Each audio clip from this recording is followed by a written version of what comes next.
gars yi dañ leen ak jàmm ci suñu chaîne YouTube tey dañuy wax ci discipline.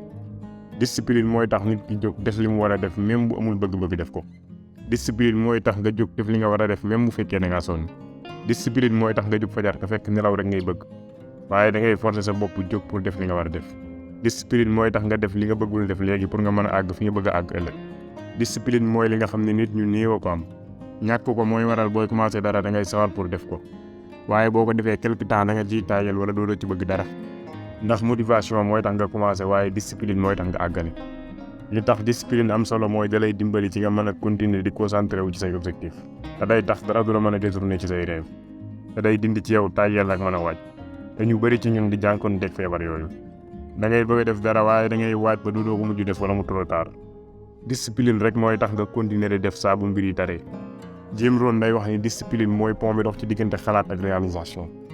Discipline mooy base lépp lu mu mën a doon ci àdduna bu discipline amul benn réussir du am. dinañu la jox yenn ci ay conseils yuy tax nga mën a développer sa discipline waaye balaa li ciy ñëw ñu lay ñaan nga abonné ci chaîne bi boo abonné ba pare nga aimé vidéo bi ci njëkk mooy nga teg ay objectifs yu leer. teg ay objectifs yu leer bokk na ci mbir yi ëpp solo pour tabax discipline ndax loolu lay tax nga concentré wu ci li ngay def. boo fixé objectif bu leer ci sens da ngay xam yoon wi nga war a jaar ak nan nga war a def ba réaliser ko boo amul objectif bu leer rek da ngay réer ci say xalaat doo xam exactement lan nga war a def loolu mooy tax doo am motivation te da ngay tàyyeel. pour nga teg ay objectif yu leer nag faaw nga teg ay objectif yu précis yu réaliste maanaam faaw mu nekk loo mën a def te mu leer nañ ñi ci yow. ñu bëri ci ñun nag dañuy wax ni am nañu objectif waaye boo leen dégloo xam ni amuñu benn objectif bu leer. li ñu lay wax mooy bëgg na maa gën a réussir wala bëgg naa sama liggéey gën a dox waaye loolu du objectif bu leer. misaal ci li ñuy tuddee objectif bu leer mooy nga ni dinaa yokk li may jaay 20% ci njeexitalu at mii. boo amee objectif bu mel noonu da ngay xam exactement li nga soxla pour am loolu da ngay xam yoon wi nga war a jaar pour àgg ci ak kañ nga ci war a àgg bu ko defee da ngay mën a natt sa avancement foo toll ci yoon boobu. bu loolu jàllee tamit da ngay soxla tegee objectif yu mën a nekk yoo mën a réaliser. boo tegee ay objectif yu yéenewul maanaam wala yu mënul nekk mbaa mu jafe lool foofu da ngay nekk di làmbaatu te boo ko réaliser wul da ngay yëg ni da ngaa échec ci sa dund. bu fekkee ay objectif yoo mën a def la nag loo gën di dem da ngay yëg ni yaa ngi koy gën a jege. loolu day tax nga gën a sawar day tax nga gën a gëm sa bopp te da lay gën a motiver pour nga àgg ci ay objectif yu gën a rëy. bokk na ci tamit yi lay dimbali boo amee objectif bu leer nga bind ko di ko liiraat lu bëri. loolu day tax objectif boobu des ci sa xel te day tax nga bokk ci sa yitte. loolu dina la fàttali li nga war a def saa su ne pour àgg ci gàttal am objectif bu leer nañ ñi bokk na ci li lay dimbali pour nga mën a am discipline ci sa bopp ndax day orienter sa concentration sa jubluwaay ak sa motivation ci say jëf. loolu mooy tax foo toll di nekk ci li nga war a nekk. ñaareel ba mooy nga développer benn routine ci sa bopp maanaam nga organiser sa dund ba lu ci nekk nga amal ko heure boo ko war a def te di ko def chaque jour comme ni ngay xëyee di raxas sa gémmiñ chaque jour. bu fekkee da ngaa tënk sa bopp ci benn routine da ngay programmer lépp loo war a def ci journée bi te da ngay xam li nga war a def chaque instant ci des bi. misaal tey ci ki bëgg di lire ay téere mën nga développer routine ci di lire chaque jour ci même heure bi. routine boobu day tax nga dem ba lire aada lay doon ci yow. développer routine dina la dimbali ci mbir yu bëri bi ci njëkk mooy day yokk li nga doon produire. bu fekkee da nga am routine da ngay xam exactement li nga war a def ak kañ nga ko war a def. loolu da lay dimbali ci yokk sa production ci temps bu gën a gàtt ndax dootoo perte temps ci di xalaat lan nga war a def wala nga koy wàcc. beneen bi mooy da lay dimbali ci nga gën a mën a concentré wu. gën a concentré wu ci say objectif ndax da lay sori lépp luy yàq sa temps wala du priorité ci yow. ndax boo xamee li nga war a def da ngay mën a jubale sa énergie yëpp ci loolu. pour maintenir routine boobu nag day laaj discipline ndax mooy tax nga def li nga war a def même boo ko bëggul wala sa waroo ci. bu fekkee da nga bëgg a tabax routine nag tabax ko ci mbir yoo xam ne da lay dimbali ci sa objectif.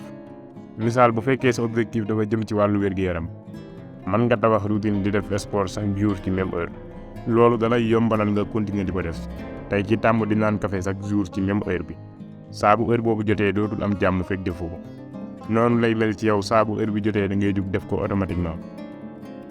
ñetteel bi mooy nga vigilant ci sa xel maanaam ngay ànd ak sa xel ak sa conscience ci say xalaat ak say yëg-yëg ak li la war lépp. loolu mooy lépp loo bëgg a def nga natt ko ci sa xel balaa ngay àtte ba xam baax na am déet. loolu dina tax nga gën a conscient ci say xalaat ak say jëf.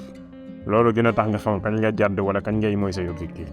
dina tax nga mën a jël décision yi gën ci heure bi gën. te day tax nga mën a concentré wu ci situation bi nga toll. loolu day tax doo jàdd wala ngay def loo warul def. vigilance boobu dina wàññi tam sa stress ndax day tax sa xel mi day teew ci situation bi nga nekk. ku nekk xam na ni boo stressé doo mën a concentré wu ci li nga war a def te ñàkk a concentré wu googu day màbb discipline bi ñuy wax. pour tabax loolu nag day laaj tàggat sa xel ci concentration ak settantal lépp loo war a def. ñeenteel bi mooy jël say responsabilité. booy jël say responsabilité day wane ni yaay responsable ci say jëf ak say résultat. bu ko defee doo ngaan ni kenn ci say njuumte te doo jéem a wut ay lay pour setal sa bopp. jël say responsabilité nag day laaj mbir yi di ñëw. bi ci njëkk mooy ngeen nangu say njuumte. lu am solo la ci dëggu ak boppam. dëggu ak nit ñi ci di nangu ay njuumteem. des loolu rek mooy mën a tax njuumte yooyu la ci laa dal. te bu laajee jéggalu nga jéggalu ki nga juum ci àqam. jël say responsabilité nag day tax nga gën a mën a jël ay décisions yu baax. ndax bépp décision booy jël di nga ko jàngal bu baax te di nga xam ne la ci mën a fekk. dina tax nga gën a am discipline ci sa bopp ndax bépp décision booy jël da lay jëmee ci sa objectif. dina tax nga gën a am motivation ci li ngay def. ndax da ngay xam ne lépp loo am yaa ko may sa bopp. waaye lépp loo ñàkk yaa ko xañ sa bopp. juróomeel bi mooy nga sàmm sa bopp. maanaam nga sàmm sa xel sàmm sa wér-gu-yaram sàmm say sentiment. loolu day wàññi stress day yokk sa wér-gu-yaram. dina tax nga gën a mën a concentré wu ci sa objectif. dina la may wéru xel ndax dañuy wax ne xel mu sell ci yaram mu sell lay nekk. da lay dimbali ci xel mu sell comme ni mu lay dimbalee ci sa wér-gu-yaram. ndax da lay pousser ci ay mbir yu yokk sa wér-gu-yaram comme sport wala lekk-lekk ku baax.